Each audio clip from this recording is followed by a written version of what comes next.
ओम नमः शिवाय। दोस्तों, हर हर महादेव शिव भक्ति ज्ञान चैनल में आपका स्वागत है। कैसे हैं आप? आपके स्वस्थ जीवन की मंगल कामना करते हुए आज बात करते हैं प्रदीप मिश्रा जी के मुखारबिंद से सरल व अचूक उपाय। सूखे आम के पत्ते जमीन पर गिर जाए। कैसे पत्ते? जब पतझड़ का मौसम आता है तो आम के जो पत्ते नीचे जमीन पर झड़ते हैं, 21 पत्ते इकट्ठे कर उसको आग लगाकर जलाकर भस्म तैयार कर लीजिए। और जिस पुरुष नारी को चर्म रोग हो जाए, चर्म रोग, कहीं खुजली चल रही हो, कहीं दाने पड़ गए हो, कहीं चमड़ी सफेद लाल काली पीली जैसी पड़ गई हो, कहीं दाग हो रहे हो, चर्म रोग, कहीं खुजाल चल रही हो, तो शिव महापुराण की कथा का ये संवाद याद रखिए। लिंगपुर आम के पल्लव को जो वर दिया गया, तो आम के 21 पत्ते इकट्ठे कर उसको आग लगाकर उसकी भस्म तैयार कर शंकर भगवान के शिवलिंग पर शाम के समय प्रदोष काल में चढ़ा दीजिए और गाय का घृत उसमें डाल लीजिए और उस स्थान पर लगाना चालू कर दीजिए। 3 दिन में दांत खाद खुजली जो भी होगी मिटना प्रारंभ हो जाएगी। उसमें इतनी प्रबलता आ जाती है। शंकर को जो भस्म चढ़ी है, आम के पत्ते की भस्म का भी हमारा शास्त्र वर्णन करता है। उस भस्म को छान कर पीस कर उसकी कोई दुकान आप डाल रहे हो, नया व्यापार चालू कर रहे हो और लग रहा है कि चलेगा कि ना चलेगा। पहले भी मैंने 2-4 दुकान डालकर देख ली, नहीं चली। अब नया डाल रहा हूँ, कर्जा कर डाल रहा हूँ, पैसे लाकर डाल रहा हूँ, चलेगा नहीं चलेगा। तो उसके लिए सबसे पहला काम करो, कम से कम दुकान खोलने के 7 दिन पहले आम के पत्ते की बंदरवाल बांधो। दुकान का मुहूर्त होने के 7 दिन पहले आम के पत्ते की बंदरवाल बांधो और कहीं आम के पत्ते की भस्म मिल जाए, वही तो ही भस्म जो आम के पत्ते 21 उठाए, सूखे वाले, अलग से तोड़ के मत सुखाना। जो पत्ते नीचे गिरे हों उसको उठाकर सुखाकर, सूखा हुआ जो पत्ता हो उसको जलाकर उसकी भस्म बनाकर उसमें थोड़ा सा चंदन मिलाकर और उसी से सम्मुख में जहां 7 दिन पहले तुमने बंदरबल बांधी है, दुकान खोलने वाले दिन उसी आम के पल्लव की भस्म जो शिव पर चढ़ी थी उसी में चंदन मिला हुआ वो एक स्वस्तिक का निर्माण कर दो। फिर आप अंदर कोई पूजन करो ना करो, आपने कोई अनुष्ठान करा ना करा, यज्ञ पूजन करी ना करी, अगर आप प्रवेश भी कर गए, इतना आपके पास धन नहीं था और आप प्रवेश भी कर गए तो भी घाटे में नहीं जाओगे। व्यापार उन्नति की ओर ही बढ़ेगा, व्यापार बढ़ेगा। उसमें आम के पल्लव में अगर कामदेव छुप कर भस्म होते हैं तो शंकर मेरे आम के पल्लव को भी वर प्रदान कर देते, आम के पल्लव को भी शिव वर देते। शनिवार के दिन जो पीपल के वृक्ष में सरसों के तेल का दीप लगाता है उसको शनि कभी परेशान नहीं करता। एक बात हमेशा ध्यान रखिएगा, मान लो अगर कोई भारी रोग ऐसा शनि महाराज के कारण हो गया हो, अच्छे काम करते करते उल्टे हो रहे हैं, होते हैं किसी किसी के साथ में, विपरीत परिस्थितियां आ जाती है। अच्छा करने जाओ बुरा हो जाता है, अच्छा कर्म करने जाओ बुरा हो जाता है। तो पीपल के वृक्ष की जो छाल होती है, छाल देखिए, पीपल के वृक्ष में जो छाल लगी होती है, उस छाल को घिसकर चंदन बनाकर भगवान शंकर का स्नान कराकर, अभिषेक कराकर, पूजन कराने के बाद में पिपलेश्वर महादेव का नाम लेकर, कौन से महादेव? पिपलेश्वर महादेव का नाम लेकर वो जो घिसी हुई छाल होती है उस छाल का तिलक भगवान शंकर को लगा लो और उसी का थोड़ा सा भाग अपने कंठ पर, मस्तक पर लगाना प्रारंभ कर दो।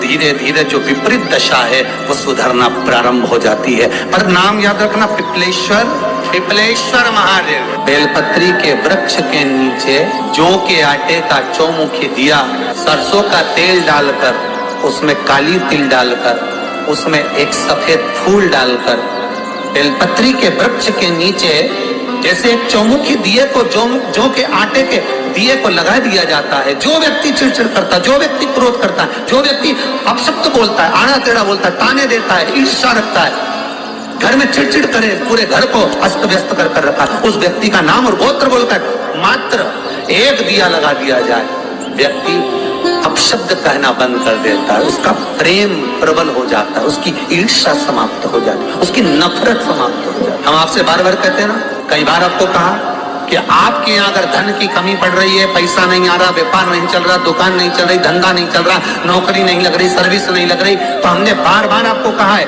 एक दिया बेलपत्री के पेड़ के नीचे लगाओ घी का, और एक दिया शंकर के मंदिर की चौखट पर लगा।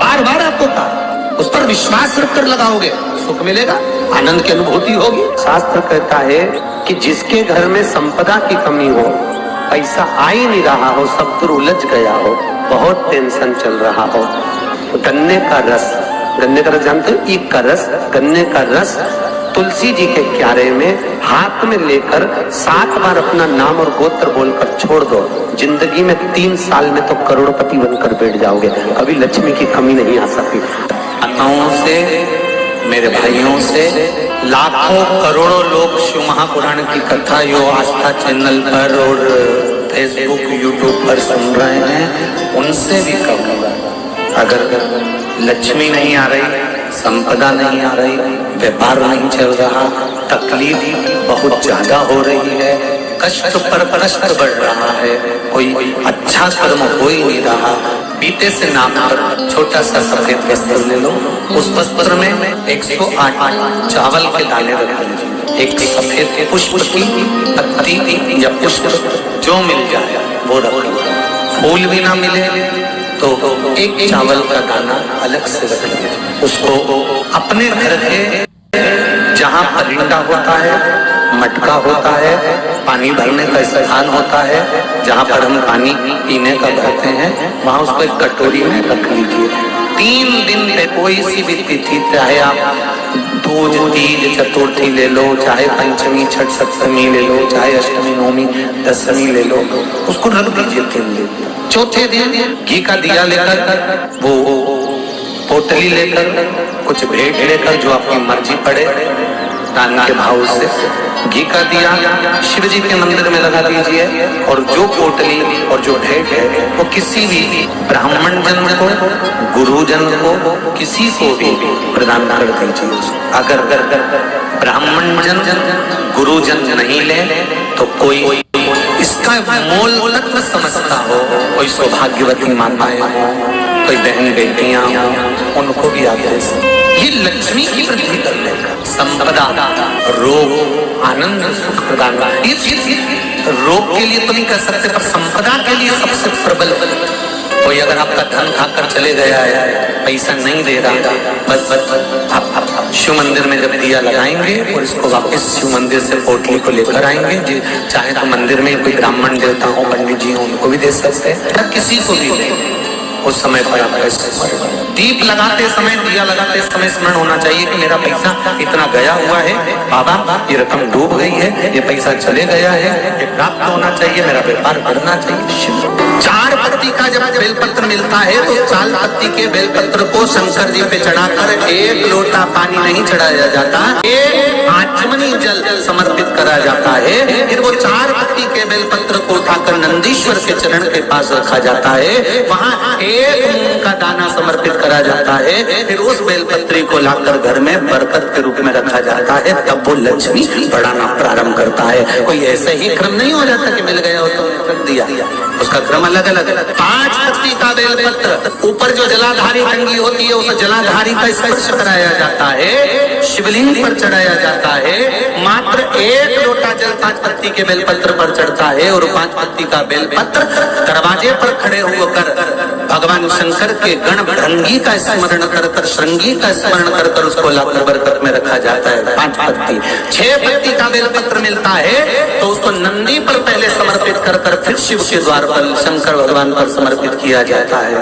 फिर 1 लोटा जल समर्पित कर 1 चावल का दाना चढ़ाकर उस बेलपत्री को लाया जाता है, बरकत स्थान पर रखा जाता है। 7 पत्ती का बेलपत्र मिलता है, उसका नियम अलग। 7 पत्ती के बेलपत्र को बेलपत्र के वृक्ष के नीचे ही शिवलिंग का निर्माण कर पूजन किया जाता है, और वहां पूजन कर 7 पत्ती के बेलपत्र को शिव को चढ़ाकर फिर अपने घर में रखा जाता है। 8 पत्ती का बेलपत्र यदि प्राप्त होता है तो उसको पहले जो जलाधारी का भाग है, नीचे कटी भाग है जहाँ शिवलिंग रखा हुआ है, माता जी के उस भाग पर रखा जाता है। उसके बाद में शिव को चढ़ाया जाता है। 1 लोटा जल चढ़ाकर माता चंदन लगाकर उसको लाया जाता है। 9 पत्ती का बेलपत्र यदि किसी को प्राप्त होता है कभी मौका मिले ना तो देखो, अब सीहोर में कभी कथा हुई तो आपको एक पत्ती से लेकर 21 पत्ती तक के बेलपत्र का दर्शन, 3 पत्ती वाले वृक्ष से ही जो पत्तियां प्रकट हुई हैं, 1 से लेकर 21 के पत्ती के दर्शन आपको सीहोर जब कथा रहेगी कभी तो ऑनलाइन कथा में हम खुद व्यासपीठ से दर्शन कराएंगे कि इतने पत्ती तक के भी बेलपत्र का दर्शन होता है। श्री शिवाय नमस्तुभ्यम, सब बोलिए एक बार जमकर, श्री शिवाय नमस्तुभ्यम। प्रैक्टिकल जरूर करना, कहीं सीहोर वाला महाराज झूठ तो नहीं बोल रहा, शास्त्रों की बातें हमारे। हम आशा करते हैं कि भगवान शिव आपकी सभी मनोकामना पूर्ण करें। इस उपाय को करना ना भूलें। आज बस इतना ही, फिर मिलते हैं नेक्स्ट वीडियो में। दोस्तों वीडियो अच्छी लगी हो तो सब्सक्राइब और लाइक जरूर करें। ओम नमः शिवाय दोस्तों।